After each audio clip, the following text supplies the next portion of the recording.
अगर मैं एक सॉलिड टंगस्टन का ब्लॉक जमीन पे गिराऊं हम्म। तो शायद वो कंक्रीट के फ्लोर में ही क्रैक डाल देगा। हाँ बिल्कुल, इतना डेंस होता है वो। राइट। बट ठीक उसके बगल में अगर मर्क्यूरी रखा हो तो वो रूम टेम्परेचर पर एक लिक्विड पडल की तरह फैला रहता है। एग्जैक्टली और दोनों ही ट्रांजिशन मेटल्स हैं। हाँ, दोनों पीरियोडिक टेबल के बिल्कुल सेम नेबरहुड में रहते हैं। तो ऐसा क्यों है कि एक मेटल से हम रॉकेट्स के इंजन बनाते हैं और दूसरा हमारे हाथ की गर्मी से ही मेल्ट हो जाता है? Welcome to this deep dive. देखो, ये कॉन्ट्रडिक्शन ही ना इस पूरे ब्लॉक की सबसे बड़ी पहचान है। अगर हम पीरियोडिक टेबल के एक्सट्रीम लेफ्ट में एस ब्लॉक और एक्सट्रीम राइट में पी ब्लॉक को देखें, तो वो दोनों वेल बिहेव्ड हैं। हाँ वही, उनके ट्रेंड्स काफी प्रिडिक्टेबल है। पर सेंटर में जो ये डी ब्लॉक और उसके अंदर छुपा हुआ एफ ब्लॉक है ना, यहाँ रूल्स अचानक से ब्लर हो जाते हैं। और सच बताऊं तो यही वजह है कि नीट एस्पिरेंट्स के लिए ये स्पेसिफिक चैप्टर एक मैसिव ट्रैप बन जाता है। बिल्कुल, ऑर्गेनिक और फिजिकल के चक्कर में इनऑर्गेनिक के इस चैप्टर को बहुत लोग हल्के में ले लेते हैं। हाँ, तो जो भी एस्पिरेंट्स इस डीप डाइव को सुन रहे हैं और जिन्होंने डाइक्रोमेट के पीएच डिपेंडेंस या लैंथेनॉइड कंट्रैक्शन की वजह से मॉक टेस्ट में मार्क्स लूज किए हैं, आज हम उन सभी कॉन्सेप्ट्स को लिटरली परमानेंटली मेमोरी में लॉक करने वाले हैं। सही बात है। और हमारा primary source standard NCERT chemistry text ही रहेगा। एग्जैक्टली। हमारा मिशन है इन ट्रांजिशन एलिमेंट्स की मैकेनिज्म्स, रिएक्शंस और हाईएस्ट यील्ड नीड कॉन्सेप्ट्स को पूरी तरह डिकोड करना बिना किसी टाइम वेस्ट के। और चूंकि चैप्टर का वेटेज बहुत हैवी है, हम सीधे कोर मैकेनिज्म पर फोकस करेंगे।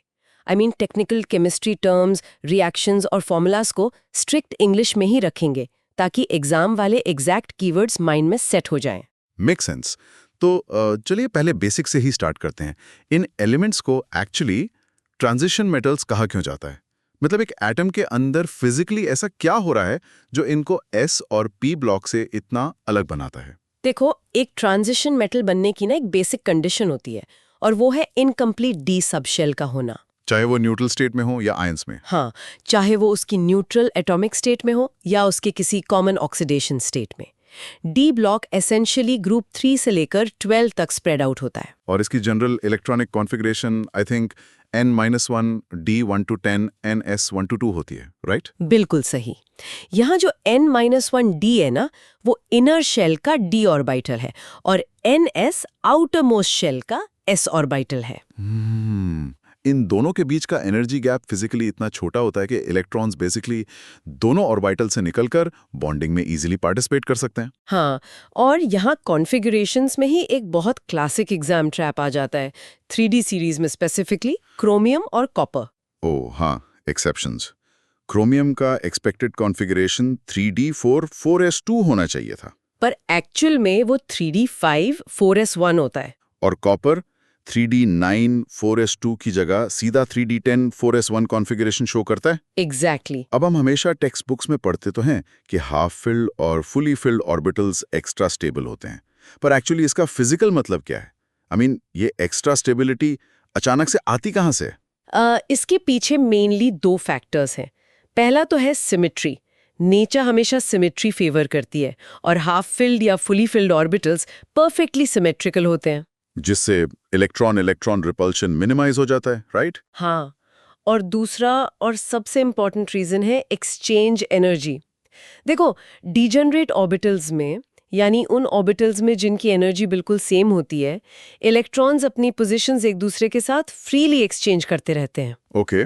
और हर एक एक्सचेंज के साथ वो थोड़ी एनर्जी रिलीज करते हैं। तो जितने ज्यादा पैरेलल स्पिन्स वाले इलेक्ट्रॉन्स होंगे, उतने ज्यादा एक्सचेंजेस होंगे और उतनी ही ज्यादा एक्सचेंज एनर्जी रिलीज होगी। बिल्कुल।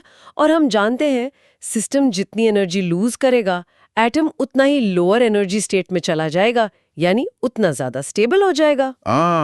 तो क्रोमियम बेसिकली एक इलेक्ट्रॉन 4s से 3d में इसलिए पुल कर लेता है ताकि उसके पास 5 अनपेयर्ड इलेक्ट्रॉन्स हो जाएं और वो मैक्सिमम एक्सचेंज एनर्जी रिलीज कर सके। That makes total sense. पर ग्रुप 12 एलिमेंट्स इस पूरी डेफिनेशन को हिला देते हैं।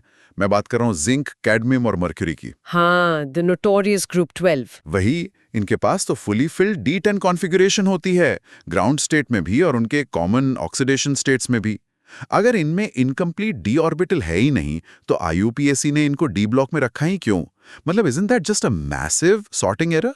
देखने में तो बिल्कुल पीरियोडिक टेबल का सॉर्टिंग एरर ही लगता है, पर इनको डी ब्लॉक में इसलिए जगह दी गई है क्योंकि इनका आखिरी डिफरेंशिएटिंग इलेक्ट्रॉन डी ऑर्बिटल में ही एंटर करता है। अच्छा, पर प्रॉपर्टीज मैच नहीं करती। एग्जैक्टली IUPAC इनको ट्रू ट्रांजिशन एलिमेंट्स नहीं मानता, इन्हें सूडो ट्रांजिशन एलिमेंट्स कहा जाता है और इनकी स्टडी बस डी ब्लॉक के एन मेंबर्स के रूप में की जाती है। That actually explains the tungsten versus mercury puzzle we started with. हाँ, कनेक्ट करके देखो। अगर जिंक, कैडमियम और मर्क्यूरी के पास सभी डी इलेक्ट्रॉन्स पेयर्ड हैं, तो उनके पास मेटालिक बॉन्ड बनाने के लिए इलेक्ट्रॉन्स अवेलेबल ही नहीं है। बिल्कुल। अनपेयर्ड इलेक्ट्रॉन्स एसेंशियली एक strong inter atomic interaction create करते हैं।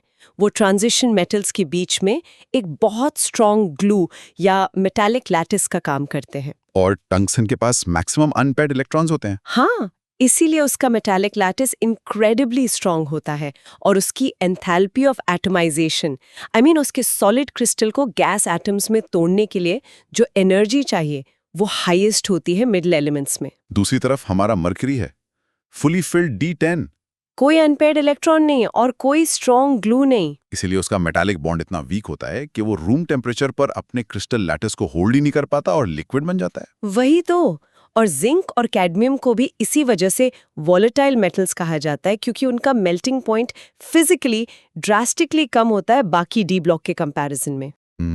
और यहाँ NCERT एक बहुत इंपॉर्टेंट स्टेटमेंट ऐड करती है, जहां से सीधे स्टेटमेंट बेस्ड क्वेश्चंस आते हैं। हाँ, एंथैल्पी ऑफ एटमाइजेशन के ट्रेंड्स पर। राइट, कि सेकंड और थर्ड सीरीज के मेटल्स यानी 4D और 5D सीरीज का एटमाइजेशन एंथैल्पी फर्स्ट सीरीज से हमेशा ज्यादा होता है। इसका डायरेक्ट रिजल्ट ये निकलता है कि हैवी ट्रांजिशन मेटल्स में metal metal bonding much more frequent होती है। तो अगर इन हेवी मेटल्स के बॉन्डिंग मैकेनिक्स इतने इंटेंस हैं, तो इसका डायरेक्ट असर इनके एटॉमिक साइज पर भी पड़ता होगा। एब्सोल्युटली पड़ता है, क्योंकि नॉर्मल पीरियोडिक ट्रेंड तो ये कहता है कि लेफ्ट से राइट जाने पर न्यूक्लियस में प्रोटॉन्स बढ़ते हैं तो साइज श्रिंक होता है, और ग्रुप में ऊपर से नीचे आने पर नए शेल्स ऐड होते हैं तो साइज डेफिनेटली बढ़ना चाहिए। हाँ, 3D से 4D आने पर साइज बढ़ता भी है। और जब हम 4D से 5D सीरीज में आते हैं तब ये लॉजिक कंप्लीटली फॉल अपार्ट कर जाता है। जर्कोनियम 4D सीरीज में है और उसका रेडियस अराउंड 160 पिकोमीटर्स है, और उसकी ठीक नीचे हैफनियम 5D सीरीज में है, जिसमें एक पूरा नया शेल ऐड हुआ है, पर उसका रेडियस एग्जैक्टली 159 पिकोमीटर्स है। नया शेल ऐड होने के बाद भी साइज श्रिंक कैसे हो गया? इस फिनोमेनन को केमिकल टर्म्स में लैंथेनॉइड कॉन्ट्रैक्शन कहते हैं।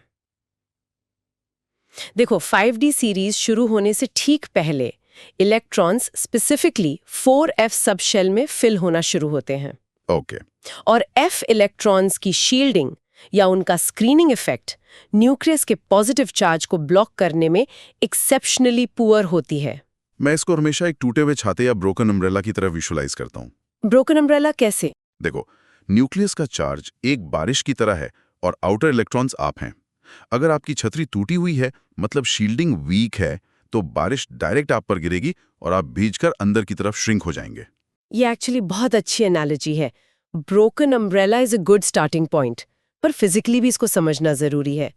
s ऑर्बिटल स्फेरिकल होते हैं और टाइटली पैक्ड होते हैं, तो उनकी शील्डिंग एक्सीलेंट होती है। पर f ऑर्बिटल्स का फिजिकल शेप तो हाईली डिफ्यूज्ड होता है। हाँ, बहुत कॉम्प्लेक्स और डिफ्यूज्ड। उनमें लिटरली मैसिव स्पेशल गैप्स होते हैं।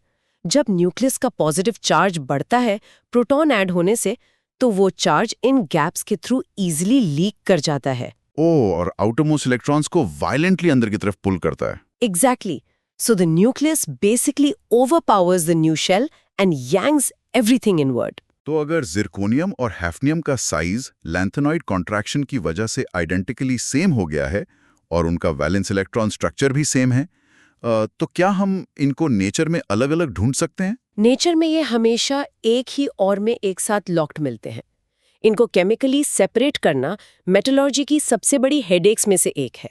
क्योंकि केमिकली उनको डिफरेंशिएट करना मुश्किल है। बिल्कुल, क्योंकि चाहे आयन एक्सचेंज हो या fractional crystallization, chemical reactions fundamentally ion के साइज और चार्ज पर डिपेंड करती हैं, और Zr और HF दोनों पैरामीटर्स में प्रैक्टिकली ट्विन्स हैं। तो लैंथेनॉइड कॉन्ट्रैक्शन इन एटम्स को फिजिकली स्मॉलर और डेंसर बना देता है, पर जब न्यूक्लियस अपने आउटर शेल्स को इतना टाइटली पुल करके रखता है तो इनकी रिएक्टिविटी पर क्या असर पड़ता है? अगर हम इनमें से इलेक्ट्रॉन निकालने की कोशिश करें तो ये कैसे रिएक्ट करते हैं? वही तो गेम है। Let's transition to oxidation states अब। ट्रांजिशन मेटल्स का सिग्नेचर फीचर ही उनकी वेरिएबल ऑक्सीडेशन स्टेट्स है। और यहाँ पी ब्लॉक और डी ब्लॉक का डायरेक्ट क्लैश दिखता है। पी ब्लॉक में इनर्ट पेयर इफेक्ट की वजह से heavy elements higher oxidation state show करना पसंद नहीं करते। जैसे Pb2 स्टेबल होता है, Pb4 नहीं। पर डी ब्लॉक बिल्कुल उल्टा चलता है। यहाँ heavier members higher oxidation states को अग्रेसिवली फेवर करते हैं। ग्रुप 6 का एग्जाम्पल लेते हैं। हाँ, जैसे मोलिब्डेनम यानी MO6 और टंगस्टन W6 बहुत स्टेबल होते हैं। पर क्रोमियम Cr6 स्टेबल नहीं होता। एग्जैक्टली वो जल्दी से इलेक्ट्रॉन गेन करके रिड्यूस होना चाहता है, इसलिए एसिडिक मीडियम में वो एक स्ट्रॉन्ग ऑक्सीडाइजिंग एजेंट बन जाता है। पर हेवियर एलिमेंट्स इतनी हायर ऑक्सीडेशन स्टेट होल्ड कैसे कर लेते हैं? क्योंकि 4d और 5d ऑर्बिटल्स बहुत ज्यादा एक्सटेंडेड और डिफ्यूज्ड होते हैं कंपेयर टू 3d। वो ऑक्सीजन और फ्लोरीन जैसे हाईली इलेक्ट्रोनेगेटिव छोटे एटम्स के साथ ज्यादा इफेक्टिव ओवरलैप कर पाते हैं, जिससे बहुत स्ट्रॉन्ग कोवेलेंट बॉन्ड्स बनते हैं, राइट? हाँ, और एक रूल एग्जाम के लिए हमेशा याद रखना, ट्रांजिशन मेटल्स अपनी highest oxidation states specifically oxides या फ्लोराइड्स में ही शो करेंगे। उनका छोटा साइज और हाई इलेक्ट्रोनेगेटिविटी एक्चुअली मेटल के सारे वैलेंस इलेक्ट्रॉन्स को बॉन्ड में खींच लेती है। वही रीजन है। इलेक्ट्रॉन खींचने की इस पूरी प्रोसेस को हम एक्यूरेटली स्टैंडर्ड इलेक्ट्रोड पोटेंशियल यानी E0 से मेजर करते हैं। और 3D सीरीज की जब हम बात करते हैं तो यहाँ एक अल्टीमेट VIP मेटल बैठा है। आप कॉपर की बात कर रहे हैं? Exactly copper.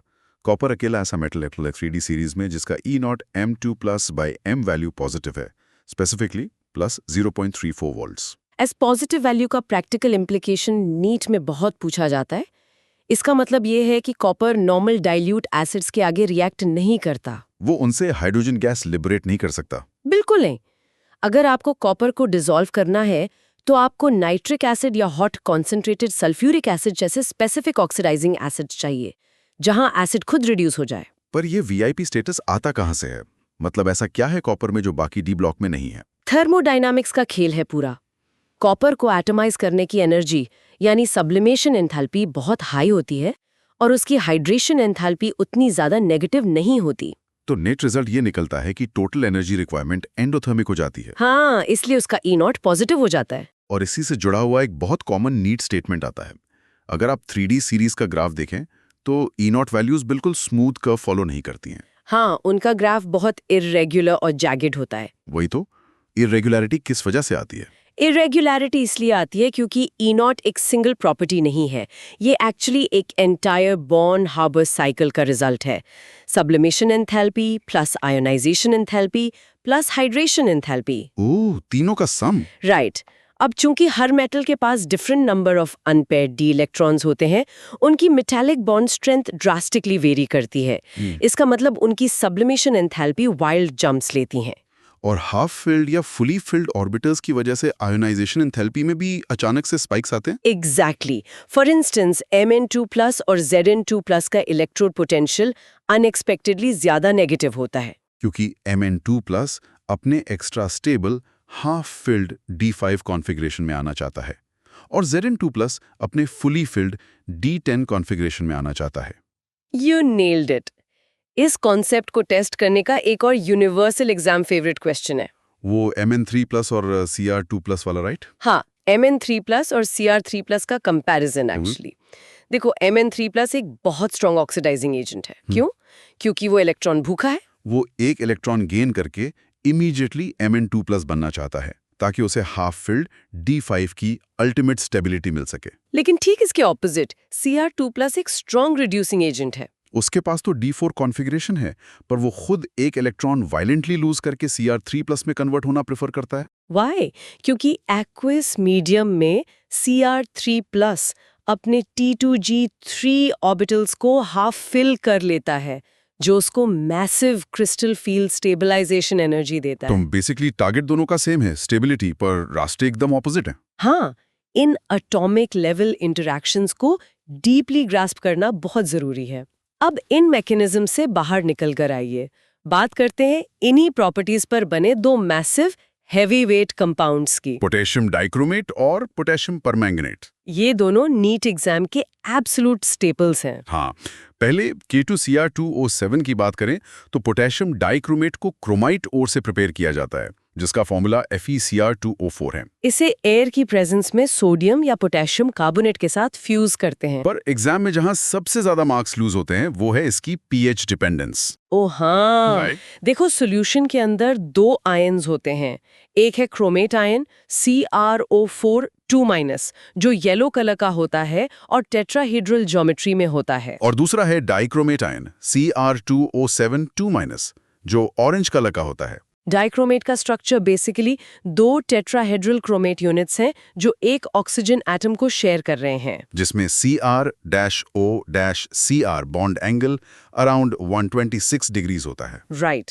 तो जब हम सॉल्यूशन में एसिड डालते हैं यानी पीएच लोअर करते हैं तो येलो क्रोमेट अचानक से ऑरेंज डाइक्रोमेट में कन्वर्ट हो जाता है। और हमेशा स्टूडेंट्स यहाँ गलती करते हैं, उन्हें लगता है ये कोई ऑक्सीडेशन रिडक्शन रिएक्शन है। एग्जैक्ट पॉइंट, ये रीडॉक्स रिएक्शन बिल्कुल नहीं है। दोनों ही आयन्स में क्रोमियम की ऑक्सीडेशन स्टेट एग्जैक्टली +6 रहती है। तो ये प्योरी-ली-शार्टलियर प्रिंसिपल का एप्लीकेशन है। बिल्कुल।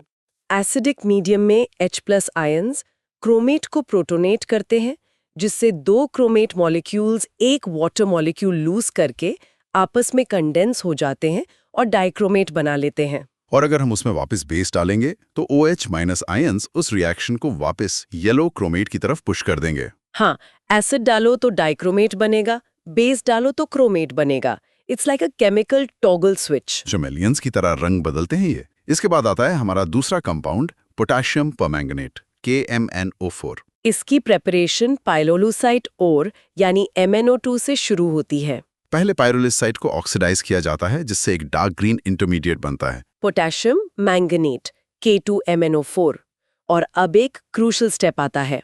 इस ग्रीन मैंगनेट को जैसे ही न्यूट्रल या एसिडिक मीडियम में रखते हैं, ये डिस्प्रोपोर्शनेट हो जाता है और डार्क पर्पल परमैंगनेट देता है। Wait, I always get confused by that specific term in the exam, disproportionation. क्या इसका सिंपली मतलब है कि कंपाउंड फिजिकली 2 हिस्सों में स्प्लिट हो रहा है? स्प्लिटिंग तो होती है, पर केमिस्ट्री टर्म्स में डिस्प्रोपोर्शनेशन का स्पेसिफिक मतलब है जब एक ही एलिमेंट एक ही रिएक्शन के अंदर साइमल्टेनियसली अपना ऑक्सीडाइजिंग एजेंट भी हो और रिड्यूसिंग एजेंट भी हो। ओके। ग्रीन मैंगनेट में मैंगनीज +6 ऑक्सीडेशन स्टेट में है। जब ये डिस्प्रोपोर्शनेट होता है तो इसका कुछ हिस्सा एक इलेक्ट्रॉन लूज करके +7 यानी परमैंगनेट में ऑक्सीडाइज हो जाता है और बाकी हिस्सा इलेक्ट्रॉन्स गेन करके +4 यानी MnO2 में रिड्यूस हो जाता है। Exactly. So it sacrifices a part of itself to boost the rest. That makes perfect sense. और फाइनल रिजल्ट, पोटेशियम परमैंगनेट एक इतना वर्सेटाइल रिएजेंट बन जाता है जो एसिडिक, बेसिक और न्यूट्रल तीनों मीडियम्स में actively as an oxidizing agent behave करता है। इन कंपाउंड्स की रिएक्टिविटी पूरी तरह उन डी ऑर्बिटल्स के एनर्जी स्टेट्स पर डिपेंड करती हैं जिनकी हमने शुरुआत में बात की थी। डी ब्लॉक के इस डीप एनालिसिस के बाद अब हम पीरियोडिक टेबल के उस बेसमेंट लेवल पर चलते हैं, जिसे आमतौर पर कैंडिडेट्स पूरी तरह इग्नोर कर देते हैं। F ब्लॉक एलिमेंट्स यानी इनर ट्रांजिशन एलिमेंट्स। हाँ, इसमें 2 सीरीज हैं। पहली है लैंथेनॉइड्स। लैंथेनॉइड्स की केमिस्ट्री एक्चुअली रिलेटिवली सिंपल है, क्योंकि इन सभी एलिमेंट्स का सबसे डोमिनेंट और स्टेबल ऑक्सीडेशन स्टेट +3 होता है। पर नीट कभी जनरल रूल नहीं पूछता, वो सिर्फ एक्सेप्शंस पूछता है। वही तो। और 2 सबसे बड़े एक्सेप्शंस हैं सीरियम और यूरोपियम। सीरियम +4 स्टेट एग्जिबिट करता है क्योंकि 4 इलेक्ट्रॉन्स लूज करके वो exact noble gas configuration achieve कर लेता है। उसी तरफ यूरोपियम +2 शो करता है क्योंकि 2 इलेक्ट्रॉन्स निकालने के बाद उसके f ऑर्बिटल में ठीक 7 इलेक्ट्रॉन्स बचते हैं, यानी वो exactly half filled F7 configuration acquire कर लेता है। लेकिन याद रखने वाली बात यह है कि चाहे कुछ भी हो जाए, थर्मोडायनामिक्स इन्हें वापस इनकी मोस्ट स्टेबल +3 स्टेट की तरफ ही पुश करती हैं। हाँ, सीरियम +4 स्टेट में बैठा तो है, पर उसकी टेंडेंसी है एक इलेक्ट्रॉन छीनकर वापस +3 बनने की। इसलिए Ce4 एक बहुत स्ट्रॉन्ग एनालिटिकल ऑक्सीडाइजिंग एजेंट है। वहीं यूरोपियन +2 से एक इलेक्ट्रॉन फ्रीली थ्रो करके वापस +3 में आना चाहता है। Making ER2 a strong reducing agent. और इनसे एक बहुत फेमस एलॉय बनता है जिसका नाम है मिश मेटल। याद रखने के लिए शॉर्टकट ये है कि इसमें ऑलमोस्ट 95% मास सिर्फ लैंथेनॉइड मेटल्स का होता है और 5% iron with traces of carbon and sulphur. इसे मेनली बुलेट्स की केसिंग और लाइटर्स की फ्लिंट बनाने में यूज किया जाता है। अब एफ ब्लॉक की दूसरी सीरीज आती है एक्टिनॉइड्स। एक्टिनॉइड्स मेरे लिए लैंथेनॉइड्स के wild rule breaking radioactive cousins हैं। इनकी केमिस्ट्री इतनी कॉम्प्लेक्स क्यों होती है? उस कॉम्प्लेक्सिटी की सारी फिजिक्स इनके एनर्जी लेवल्स में छुपी है। एक्टिनॉइड्स में 5F, 6D और 7S सबशेल्स की एनर्जी क्लोजली कंपेरेबल होती है। मतलब एक ऑलमोस्ट फ्लैट एनर्जी लैंडस्केप बन जाता है। हाँ, इसका रिजल्ट ये है कि केमिकल बॉन्डिंग के टाइम इलेक्ट्रॉन सिर्फ आउटर मोस्ट शेल से नहीं आते, बल्कि इन तीनों ऑर्बिटल्स से फ्रीली पार्टिसिपेट करते हैं। इसलिए एक्टिनॉइड्स +3 से लेकर +4, +5, +6 और +7 तक वेरिएबल ऑक्सीडेशन स्टेट्स शो करते हैं। ओह, और हमने थोड़ी देर पहले लैंथेनॉइड कंट्रैक्शन डिस्कस किया था 4F इलेक्ट्रॉन्स की पुअर शील्डिंग के कॉन्टेक्स्ट में, पर एक्टिनॉइड्स में कंट्रैक्शन का लेवल तो और भी सीवियर होता है ना? बिल्कुल, क्योंकि 5F इलेक्ट्रॉन्स का शेप 4F इलेक्ट्रॉन से भी ज्यादा एक्सटेंडेड और पोली स्ट्रक्चर्ड होता है। तो वो लिटरली न्यूक्लियस के चार्ज को बिल्कुल शील्ड नहीं कर पाते हैं। एग्जैक्टली, जिसके कारण element to element atomic size में ड्रॉप बहुत शार्प होता है। इस शार्प डिक्रीज को ही हम एक्टिनॉइड कंट्रैक्शन कहते हैं। बट वेट, यहाँ एक लॉजिकल प्रॉब्लम लग रही है मुझे। क्या? अगर एक्टिनॉइड्स फुल्ली रेडियो एक्टिव हैं और इनमें से हेवियर एलिमेंट्स की हाफ लाइफ सिर्फ कुछ मिनट्स या सेकंड्स की होती है, तो हमें उनकी केमिकल प्रॉपर्टीज, उनके ऑक्सीडेशन स्टेट्स के बारे में सॉलिड एम्पिरिकल डेटा मिला कैसे? आई मीन, टेस्ट ट्यूब में रिएक्शन कंप्लीट होने से पहले तो एलिमेंट ही डिके हो जाएगा ना? ये एक्चुअली एनालिटिकल केमिस्ट्री का एक मार्वल है। इन एलिमेंट्स को नैनोग्राम या उससे भी कम क्वांटिटीज में एक्सीलरेटर्स में आर्टिफिशियली बनाया जाता है। ओह, तो टेस्ट ट्यूब वाली केमिस्ट्री नहीं है ये? फिजिकल कलर से नहीं, बल्कि उनसे निकलने वाले अल्फा डी के ट्रैक्स को मिली सेकेंड्स में डिटेक्ट करके कंप्यूटर्स एनालाइज करते हैं। वाओ। पल के झपकने से पहले रिएक्शन और मेजरमेंट दोनों कंप्लीट हो जाते हैं। So they literally track the nuclear ghost of the element before it vanishes. That is mind-blowing precision. तो देखा जाए तो हमने इस एपिसोड में बेसिक प्रॉपर्टीज से लेकर एटॉमिक साइजेस, साइज का उनकी रिएक्टिविटी पर असर, कॉम्प्लेक्स कंपाउंड्स और आखिर में एफ ब्लॉक की फास्ट डिकेइंग दुनिया को डिटेल में अनपैक कर लिया है। और इस सभी थियोरेटिकल मैकेनिज्म्स का एक अल्टीमेट रियल वर्ल्ड एप्लीकेशन है जिसे हम अक्सर बुक्स पढ़ते वक्त ओवरलुक कर देते हैं। कौन सा? इन ट्रांजिशन एलिमेंट्स की वो स्पेसिफिकली अनप्रिडिक्टेबल नेचर, यानी incomplete D orbitals, variable oxidation states और सॉलिड सर्फेसेस जहां रिएक्टेंट मॉलिक्यूल्स आकर बॉन्ड बना सकें। यही फीचर्स इनको हमारी इंडस्ट्रियल केमिकल एज का फाउंडेशन बनाते हैं। Right. The modern chemical industry is entirely driven by D-block catalysts. Haber process को ही देख लो, जिसमें आयन फाइनली डिवाइडेड फॉर्म में यूज होता है अमोनिया बनाने के लिए, या वेकर प्रोसेस जिससे इथेनोइक एसिड बनता है, उसमें PDCl2 कैटलिस्ट है। प्लास्टिक्स एंड पॉलीमर्स की पूरी दुनिया तो ज़ीगलर-नाटा कैटलिस्ट पर रुकी है, जिसमें TiCl4 यूज होता है। और कॉन्टैक्ट प्रोसेस में V2O5 की मदद से सल्फ्यूरिक एसिड बनता है। आपके हाथ में जो मोबाइल फोन है या हम जिस माइक में बोल रहे हैं, इस सब का रॉ मटेरियल बिना डी ब्लॉक कैटलिस्ट के प्रैक्टिकली एग्जिस्ट ही नहीं करता। ये प्योरली इस बात का प्रमाण है कि यूनिवर्स एक्सेप्शंस को कितना रिवॉर्ड करता है। एस और पी ब्लॉक सारे रूल्स फॉलो करते हैं, पर ट्रांजिशन मेटल्स के वही रूल्स ब्रेक करने की कैपेसिटी उन्हें इतना वर्सेटाइल बनाती है कि पूरी ह्यूमन सिविलाइजेशन उन पर रिलाई कर रही है। सही कहा। इन एलिमेंट्स को पढ़ना सिर्फ मार्क्स लाना नहीं है, ये समझना है कि हमारी फिजिकल रियलिटी आपस में कनेक्ट कैसे होती हैं। एब्सोल्युटली। तो आज के डीप डाइव में बस इतना ही। आप सभी एस्पिरेंट्स जो इस चैप्टर के इंट्रिकेट डिटेल्स को मास्टर कर रहे हैं, कीप ट्रस्टिंग द प्रोसेस। याद रखिए, कॉन्सेप्ट समझना फर्स्ट हाफ है और एग्जाम प्रेशर में उन्हें अप्लाई करना second half. Practice AI predicted questions from this chapter on Paper Predict to boost your NEET score.